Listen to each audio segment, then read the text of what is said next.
Right, we're in the loft. What we're doing is fixing our felt lap vents. You see them in there. The reason why we're doing this is because our joists are starting to get efflorescence and rot. There's very little airflow in here. Now we put these little pockets in, we can get airflow blowing in. This dries the roof out and dries your insulation out. If on the floor, it's probably been damp for years. So there's a void over there. We're going to fill that up with what we've got there. Quite simple. Open the pocket up, drop your vent, and if they go loose or slack, just pop a little staple in there. This will keep you dry. In the winter, it will dry all this area off. You're better off having a dry loft than a damp loft with all the smells and the odours and all the collection of all the condensation that's coming up from the loft hatch below.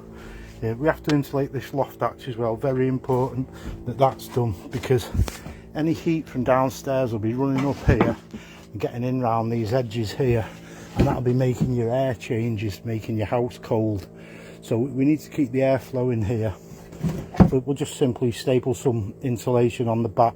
We've got some solar reflective insulation that'll just overlap there, and that'll give us the seal on the actual loft. Then hopefully all this will dry up, all the beams will dry out, and the roof won't sag. You see where all the water's been dripping off onto the beams, and it's starting to turn to mould.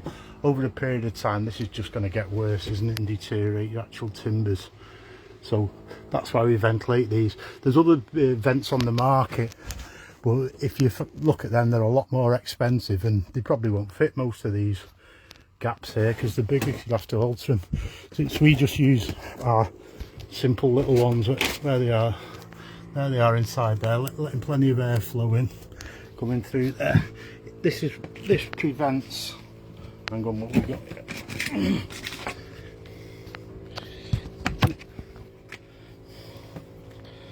Hang on.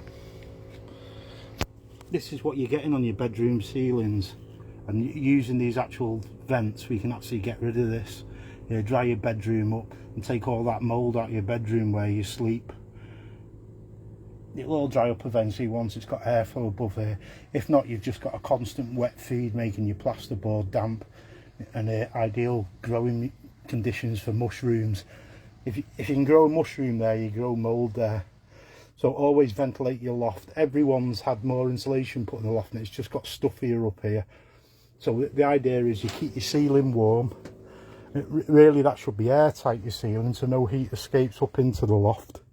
And then all this should be airy, so it's not dying dram.